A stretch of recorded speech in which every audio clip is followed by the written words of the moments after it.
The day after I was sentenced to 7 years in federal prison, I started writing on a blog and sharing what I was experiencing, asking my community to support my family, acknowledging that I had made these mistakes, but I was going to be gone for a long time and my children would need their compassion. I lived in Utah and I got 8 weeks to self-surrender. My husband drove me to Dublin, California, and when I got to the prison, I continued to write about my experiences and send them home because I could do that through email with my husband, and he would post them on a blog.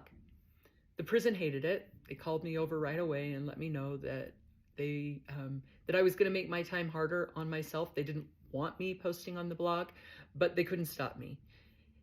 Eventually, I wrote about a fight that took place on the compound that no officers were there, and it really made the prison look bad. They called me over. They put me in the SHU, which is like a dog kennel. It's very small. It's a prison within a prison.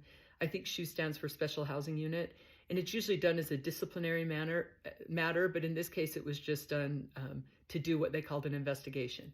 I spent 3 weeks there not knowing when I would get out or where I would go.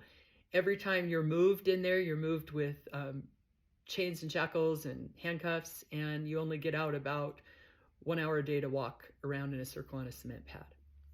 When I was transferred on Con Air and went from county jail to county jail for another 3 weeks. I've done a video about that. It was awful. And then I eventually landed in Waseca, Minnesota. And as soon as I got there, I started writing again and sharing my experiences. But that prison didn't seem so bothered by it. They said, write what you want. We have nothing to hide, which I think was a good attitude. Ultimately, what I learned is that it's important to me to be able to communicate and share my feelings. And I get that it was uncomfortable for that prison. That prison has now been shut down, so it obviously had some problems. And that's why I continue to share my experiences with all of you.